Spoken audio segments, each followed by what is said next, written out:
special edition episode of Beyond the Forecast, and look who's back. It's George Konkov. How you doing, George? Hey. Welcome back to the show. We haven't had you here for a little while. Yep, thanks for having me. And we're going to be talking about, and you can see the bottom here, deep sky and the moon. So deep sky imaging, we've been talking about this for a couple of months now. We wanted to do a test where we look at the same spot in the sky for the same amount of time, the same night, and capture something and compare our images. And it's not a competition for who can process the image the best, because the winner's sitting right there. But it's about light pollution. Yeah. And we're looking at that because we always talk about light pollution. Oh, you can see this, you can't see that. So we're going to put that to the test. So George, kind of just give us an overview of the light pollution that we have in our area and just what light pollution is in general. So light pollution basically determines how much light we have in the night sky that is affected by the city lights, right? So let's say I live in Williamsburg and we don't have as much light pollution as DC has or New York has, right? And the point is that closer you are to a larger city, the more light pollution you have, meaning less stars you can see in the night sky. So that's pretty much all it's all about. And we have like a scale of this light pollution where the 0 is the darkest side possible, no cities within 100 miles radius, Right. and 9, which is the center of like Manhattan. Yeah. So what we did is we pointed our telescopes for how long was it? It was like 2.5 hours was the I think time it was collected? almost 4 hours. Was we it 4 did. hours? It was almost 4 hours that we did. It Okay. was like 3.5 hours, yeah. And we're looking at this right here. So this is Leo triplets. That's your image, right? No, this is your image. This is your image. So we're starting with yours. So we're looking at a cluster of several galaxies here, and you said the distance from Earth, how far are these away? So they're roughly 35 million light years away Wow. from us. Long ways away. So this is your image right here, and you're under light pollution, So Bortle, like my 4.5? location is 4.5, yeah. Okay, and in my image, it's a little bit more grainy, and I can see, I can see your face. We got to make sure you can see your face. So everyone can see your reaction. But I noticed. So I sat in here But for 40. it's It's not bad. I sat in here for 40 minutes last night, and I was getting things ready to go. But for a good 5-10 minutes, I was just comparing the two, and we'll do that. We'll go back and forth. There's a lot more detail in yours, and also the stars are dimmer too. What's your Bortle was? So 8 or 9? About 8. About 8? Yeah. Yeah. So same amount of time, same settings. And we use the same telescopes. Same telescopes. Same telescopes, same Yes. cameras, everything was the same. Yes, everything was the exact same hardware. And we were imaging at exactly the same time because we pretty much texted like, am I starting? I'm Yep, starting. go. So yep, it was like click and go. Yeah, so this All the is, same I mean, we have as many things in control as we have. We The only could, yeah. the only difference is that Atmospheric dispersions At- and stuff. 'cause exactly. We're still located like Williamsburg versus like Chesapeake, right? yeah, Chesapeake, yeah. So I mean, there's a little bit of difference there, but I mean, we have as many things under control that we have. At least we have the same hardware, we have the same settings, we have the same time and the night that we did it. So pretty good. But there is a difference, and I'm especially the galaxy on the top. Which one is that? That's one called Hamburger Galaxy. That's the It Hamburger also Galaxy. has its own catalog number, like NGC, whatever the number is, 3268, I believe. 68, yes. Yeah, and that's the Hamburger Galaxy. And the bottom two are M65 and M66. So subtle differences. I'm focused on the Hamburger Galaxy because it gives, I believe, the most detail in your image, because I see, this is yours again, and I'll make this full. So I see a little bit more color.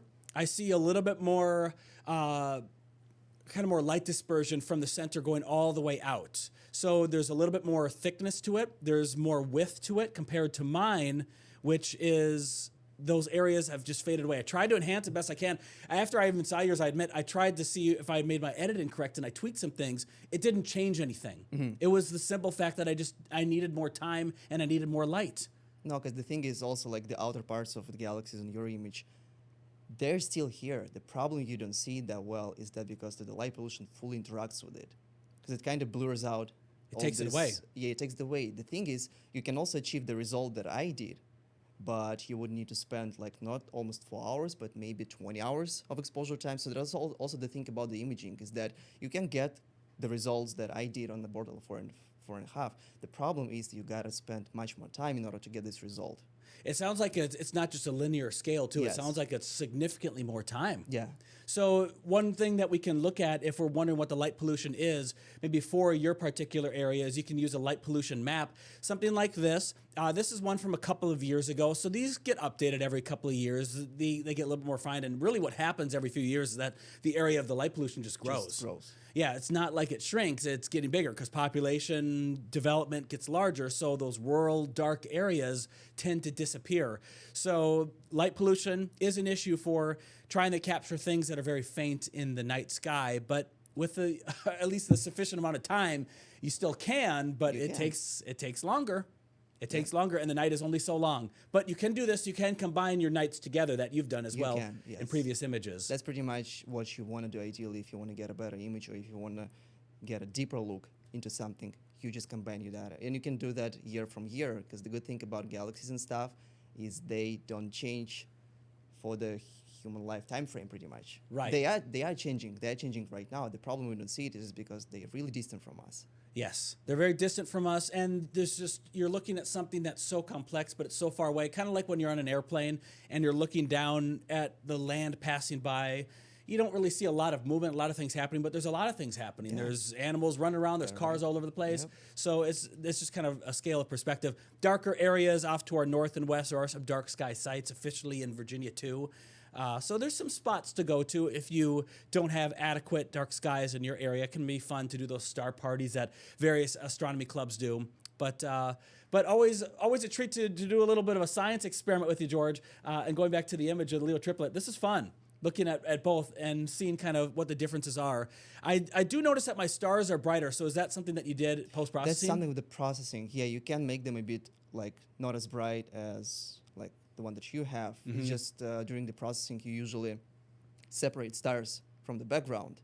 Yep. And then you continue stretching the galaxies and everything so that you're trying to pull out these faint details. Because if you stretch all together, you're also stretching stars that are naturally brighter than all the background and all the fainter details of the outer parts of the galaxies. So, yeah, it's kind of a long way to go. Like all my first images that like when I started photography, that was really like a while ago. And my first images, they kind of, even from the dark skies, they look kind of like yours. So yeah, it's also it takes a while. It's about learning curve and the processing and everything. Yeah, and there's a lot of different targets. There's a lot of different things that you can focus on. And sometimes when I just look at the catalog, what do I want to look at tonight? It can be a little overwhelming, and also you have to see what your limitations are in your specific area. For me, it's trees, and I have a certain sector of the sky that I can look at, and that's what it's going to be. Now, I have had a couple of trees that were taken down due to old age, so I've gotten a little bit of my kind of total view added on, which is great, but it's just a small percentage. Yeah. If I want to look to the north, I have to go somewhere else, and that's just plain and simple because there's pine trees that just line the yard, so I can't shoot over those. So that's a tricky thing, but there's still a lot of things to cover. Yes, there's still a lot of things. Like, I still think I have the best part of the sky. Yeah. Because I'm looking generally to the south. I can see planets. There's a lot of stuff, especially during the summer. Yes, because the north essentially just kind of stays there all the time. Yeah. If you're thinking of it like that, it should just spin around. Not a lot of interest. I mean, there are interesting things to look at, but not a lot of things as you would have on the south. So one thing that the light pollution doesn't matter so much is looking at the moon. Yeah. You can be in New York City. You could be in the middle of the ocean. Yep. Yeah, or Williamsburg, Chesapeake, anywhere middle of the ocean, and you're still going to be able to see the moon. So that's what we're going to kind of go into for our next topic here after the break, is not just imaging the moon, because, I mean, you can do that with a smartphone. Yep. It's about what's going to be going to the moon, and that's going to be all about Artemis 2 and the future Artemis missions that were just announced today. So we're going to spend a little bit of time. We're going to probably have some fun with our rockets that we have and scale models that we have on display here in the studio. That's not Bob Bennett. That is the deep sky and the moon topic. So we'll have more on this episode of Beyond the Forecast coming up with George Konkov in just a little bit.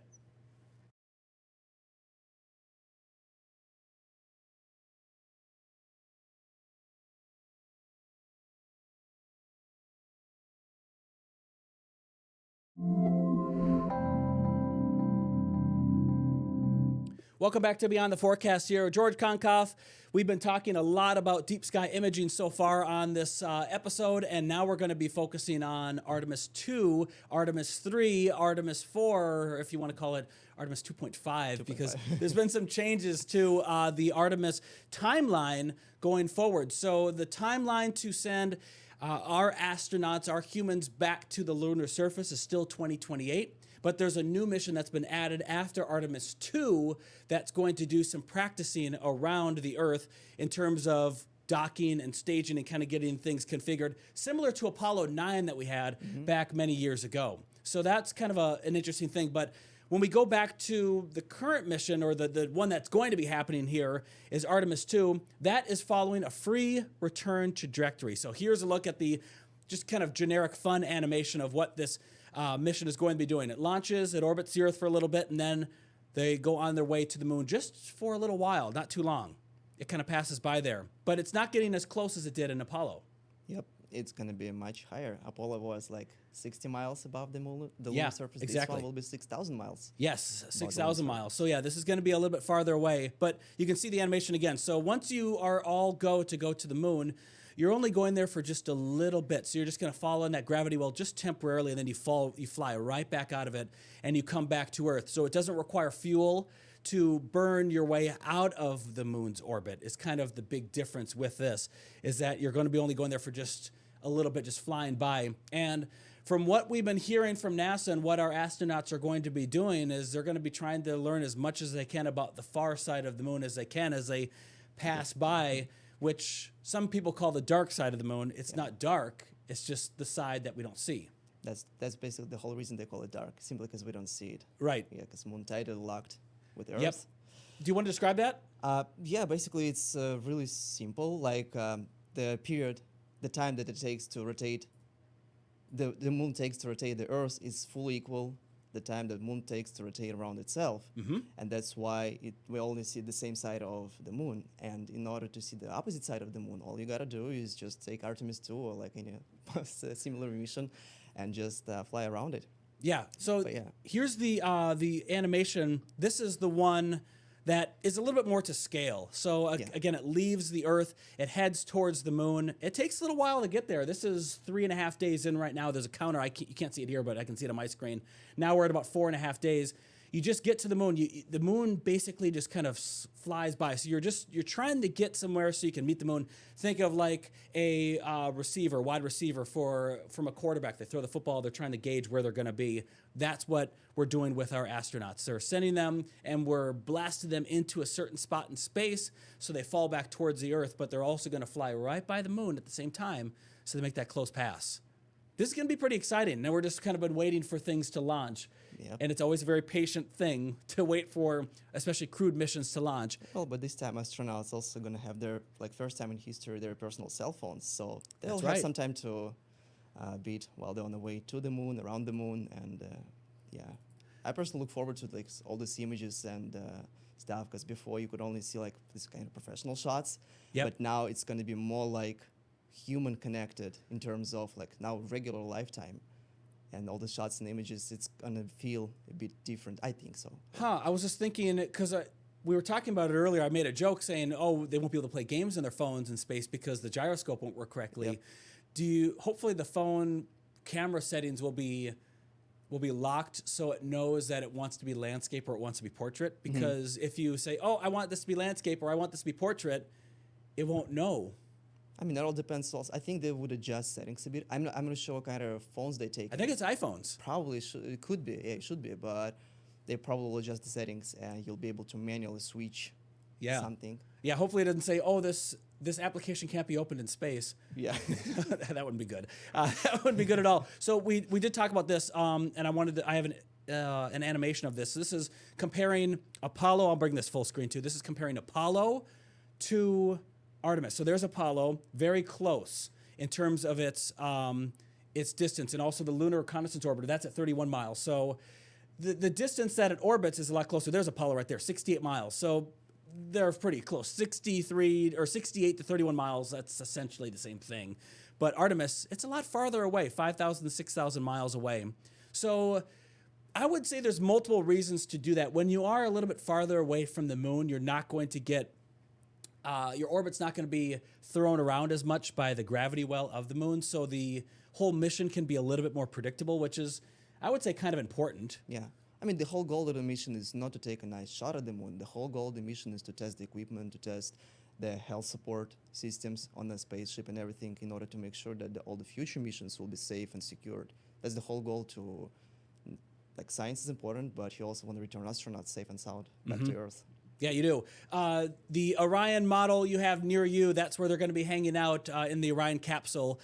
So that's where they're going to be for this 10-day mission. And then what goes beyond then beyond this mission, beyond Artemis 2, is something that's kind of new and exciting that's been announced just recently. This morning, yeah. Yeah. Much. So what's going on there? Because you've been following that too. So yeah, is my understanding correct? They're switching, and before the launches were planning like this year, then 2028 and stuff. Yep. They rescheduled the whole schedule, and now it's going to be ideally every 10 months. So we have this launch for Artemis 2 in like April by now, maybe May, depends on how things are going with this helium thing. But Artemis 3 should be 10 months after, where they will also do like the flybys and everything, and they will test the docking of the lander of the spacecraft that's going to land on the moon, and the orbital spacecraft. Pretty much they're going to repeat some of the Apollo missions, and then Artemis 4, that's going to be the one where the people will return back to the lunar surface. Yeah, so, and I believe it's a good call, because some are saying, you got to crawl before you walk, and I think that's totally true in this situation, because we're ready to go for Artemis 2. That the mission is fairly simple. We have had it planned for years, and then now to all of a sudden land on the moon. Yes, we've done it before a long time ago with Apollo. That's totally different hardware, totally different kind of setup. We want to make sure everything is ready to go with the new hardware and the new technology that we have, because you don't want to have any surprises while you're on that mission, certainly. Yeah. So that's going to be one thing. Back to your image of the moon. I'll pull that up here in a little bit, but you have an interesting story about the moon. I made sure to write that down because you wanted to share that with us today. So yeah, basically the moon was the whole reason I started doing this photography in space. And I just realized it not when I was building my website and everything, and I was like, how did I go into the space in general? And I was interested in space since I was a kid, right? I've been interested in space. But the reason I decided to get a telescope, that was one of the clearest nights that I could remember. It was 2012, like almost 14 years ago. And I saw the moon in the sky, right? It was pretty much, I think it was the same phase or something like similar to that. On the image. Something like that. And I was like, man, that looks really detailed and everything is cool. I want to look closer. And all I had back in the time in the house was my father's binoculars. Okay. They were not powerful, but powerful enough to see the moon closer. So I looked at the moon through binoculars. It wasn't as close as you can get the view through the telescope, but it still was awesome. Like I still can remember all these views that I had. And next morning, I was because I was like maybe 2 or 3 in the morning when I was looking at the moon, right?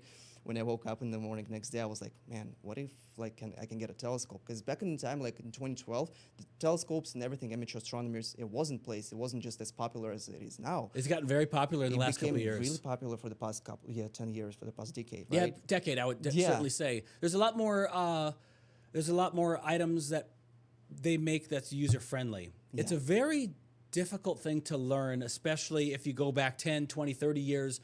If you just say, okay, I want to start using this telescope, there's a lot of things you got to learn, and you can learn it. It's not that hard, but it also takes a lot of clear nights. It takes a lot of patience. Yes. And some just don't have that time. They don't have that luxury. So continue on. Sorry, continue on. No, that's fine. That's the reason we have the smart telescopes right now. It's like plug and play. You just connect it to the phone and everything.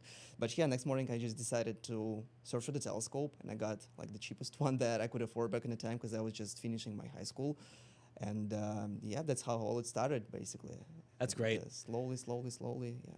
And the amount of images that you've shared so far have been phenomenal. So we're going to take another break here. We're going to look at some other images that you shared with me. We're going to talk about those, and we might even have some time for some fun at the end. I don't know. We'll see how the time goes. But we got to be efficient with our time, so we're going to do a quick break. We'll be back with more on the special edition episode of Beyond the Forecast coming up in just a little bit.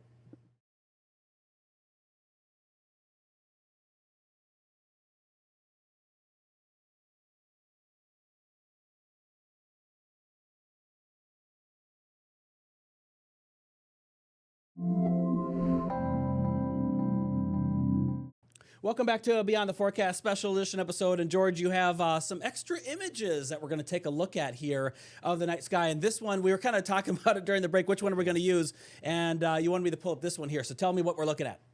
So we're looking at the little part of the night sky in the constellation Virgo. And in particular, there are a lot of galaxies, but 3 of them are more prominent. And the size-wise, right? How much size it takes in the night sky? It's roughly almost 2 lunar sizes in the sky. So the galaxy on the top left, do we want to start there? Galaxy on the top left, yep. So this whole image takes 2 moons. Yeah, it's 2 moons. Okay, got it. Roughly 2 moons, yeah. But the thing is, one of the reasons I took this image is not because you can see different types of galaxies like the spiral, elliptical, lenticular galaxy and everything, but the top left galaxy really reminds me of our Milky Way galaxy, because that's the one. Our Milky Way has the bulge, like in the middle. It's a spiral galaxy, but also has the bulge, and the size is roughly the same as our Milky Way galaxy. The thing is, this one is located 55 million light years away from us. So Okay. it's really distant galaxy, but yeah, it really reminds me of the Milky Way, and that was also one of the reasons I decided to get the telescope pointed at this area, just to image that. And yeah, for this one, like we were talking about the Leo triplet earlier, we spent almost 4 hours of integration time. This image resembles approximately 20 hours worth of integration time from my Bortle 405. And what telescope were you using for this? This one was a 5-inch aperture telescope, Okay. and like almost 700 millimeters of the focal length, versus ours, it's like 300 something millimeters of the focal length. So of course it's a bit more zoomed in image.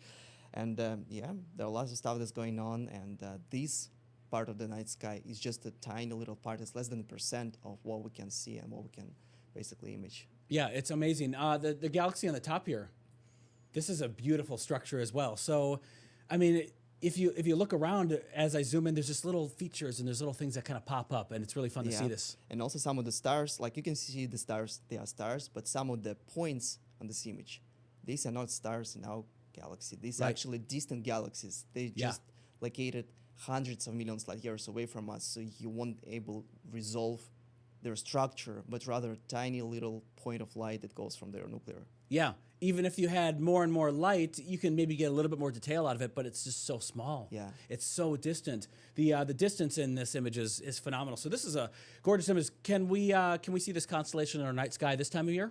That's the perfect time to see this constellation. Like Okay. Like middle of February, early March, up through the May and June. That's the perfect time to see this constellation and a lot of galaxies. So if you have a telescope, or if you have a smart telescope, just like search for galaxies in the Virgo cluster, and there are tons of them to look at. Yeah, and there's a lot of different smart telescopes that are out there now. We're not going to go through all the products now, but I mean, I can think of, there's a Sea Star, there's the Dwarf, there's a couple of other companies as well. Celestron makes one. I can't think of the other two right now, but there's at least 5. Vespera or Yeah, like that's different companies. yeah. There's so many. So there's a lot of different choices, a lot of different price points for how you want to get into it, what kind of things you want to target. These things are mainly for deep sky imaging, Yeah. not so much for planetary. So if you want to get into things like Saturn or Jupiter, that's maybe something a little different that you want to get. But the good thing about the like low budget telescopes is that all of them are perfect to look at the moon. And this is something that a lot of Yes. people, I'm sure, will be excited about when Artemis 2 launches and all the future Artemis program missions will be in place. Yes, I think that's going to be really exciting because that's going to be happening soon, and then we'll be landing on the moon hopefully here in the years ahead. So very exciting. Go ahead. Like, just as a fact, total solar eclipse happened almost 2 years ago. That's right. And the future lunar landing mission is almost 2 years ago from now in the Yeah. future.